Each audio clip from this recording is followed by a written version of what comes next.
Today's episode, we're going to be talking about the number of the beast, 666.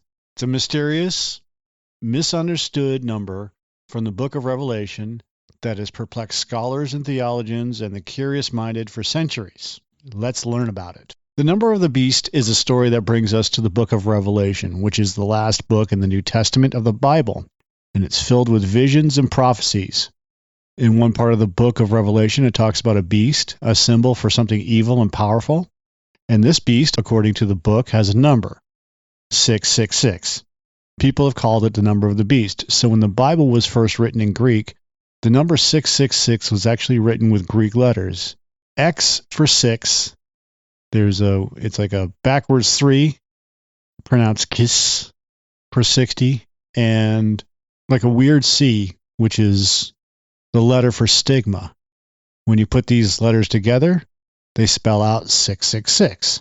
Now, some old texts from around the same time have been found with a different twist on the beast's number. So instead of 666, they say the number is actually 616. These texts use different Greek letters. X, which is chi, for 600. The Greek letter for 16 is pi. So why do we have two different numbers? Some people think it might have been a mistake when someone was transcribing the texts. This tiny difference actually has made a huge impact on how scholars think about the number of the beast.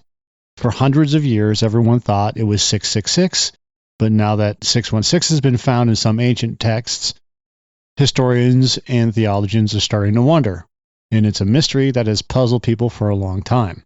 The Greek term used to describe the action of calculating or counting the number is called phesphosado. Differing translations of this word, from count to decide, have led to various approaches in understanding the number's significance. In the original languages and ancient manuscripts, the numeric association with the beast isn't uniform. While the majority of texts recorded as 666 based on the numeric numerals, in older manuscripts like Papyrus 115, along with other sources, indicate the number may actually be 616. To understand more about the mark of the beast, there's a book called the Textus Receptus, a foundational manuscript of the New Testament from which the traditional King James Version was translated.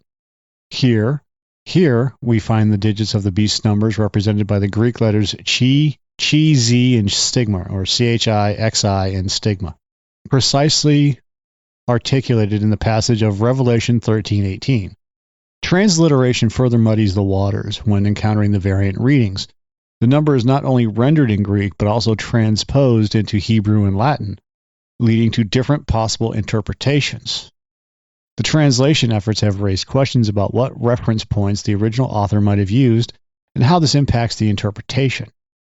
Remarkably, not just the manuscripts themselves, but also the translation methods employed reflect a diversity of thought and doctrinal inclination.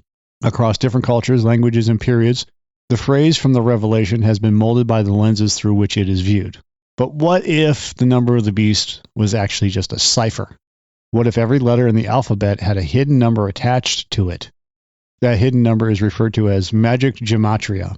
It's an ancient practice where every letter is assigned a number, and these numbers reveal hidden connections and meanings.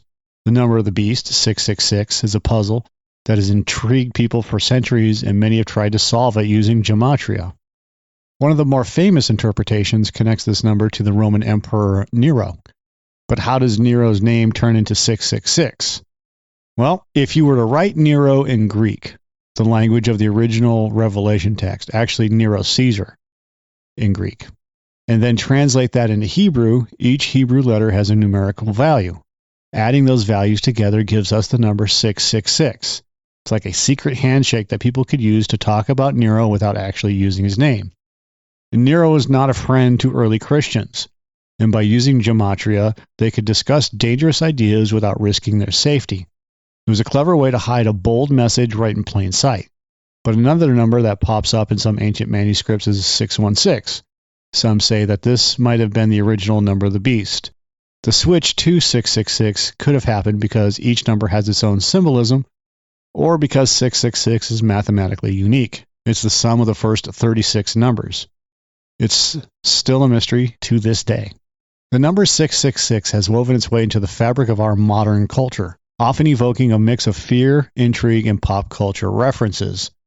In pop culture, 666 has become somewhat of a mystical symbol, exploited in movies and literature for its association with evil. The film industry, particularly the horror genre, has had a field day with 666. Movies like the Omen series, where a child is marked with 666 and is believed to be the Antichrist and brings doom to the world. In music, bands like Iron Maiden have played into the spine-chilling narrative, releasing an album titled The Number of the Beast, which further cements 666 in the public consciousness as a harbinger of something more sinister.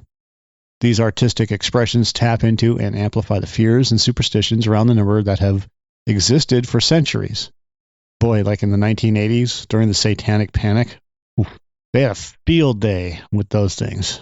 Anyways, it's not all media and make-believe. Actual fears known as, I am going to screw this up, so bear with me, hexacosioe hexaconta hexaphobia, the fear of the number 666. And this can lead individuals to avoiding the sequence altogether, intentionally skipping rows or pages that bear the number, or even moving homes to avoid addresses that have that number. There are curious historical instances where 666 make cameo appearances, only to be shunned or swapped out in favor of less controversial digits. Ronald Reagan moved into a house that was initially marked 666, and he swiftly changed that to 668. Which is the neighbor of the beast 2 doors down. Then there's the tale of U.S. Route 666, dubbed the Devil's Highway, and that was eventually named to Route 491 to shake off those connotations. And more recently, during the pandemic, a narrative took shape where masks and vaccines were compared to the mark of the beast, causing a stir amongst certain groups. Despite reassurances and factual evidence from medical experts, the association of these prevention measures with the number 666 spread like wildfire. In these debates on the significance of 666, we see the power of a number to transcend its numeric value and become a cultural phenomenon. Throughout history, numbers have held deep significance in many religions and cultures. The Book of Revelations, where 666 makes its appearance, describes this number as the number of a man. Some interpreters see this as a direct reference to an individual Antichrist figure, a ruler who embodies evil and sets themselves up against the divine. Interestingly enough, 666 has been a number that's associated not just with people, but also concepts and systems of thought that stand in opposition to the values of the Christian faith.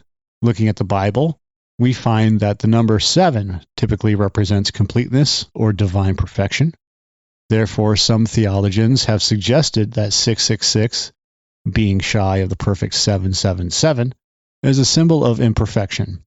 It's a way of saying that no matter how powerful, authoritative, or seemingly divine a worldly power may be, it still falls short of true divinity and perfection.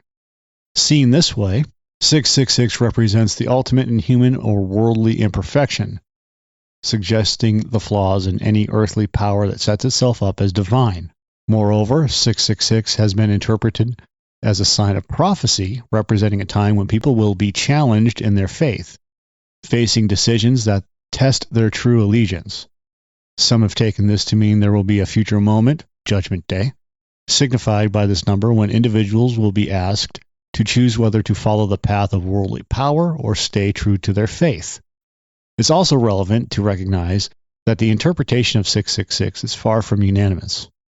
Different Christian denominations and scholars argue over its representation, seeing it as everything from a historical reference to an actual future event. For some, it's a warning against the dangers of a too cozy relationship between church and state, or any institution that demands allegiance in a way that mirrors or replaces divine worship. Across centuries, 666 has taken on a life of its own beyond theological circles, entering the realm of superstition and pop culture. Regardless of its true meaning, it's clear that this number will continue to hold a place in the collective consciousness, embodying humanity's quest to find significance in the symbols of old. That's all I got. I hope everyone's having a great day. Take care now.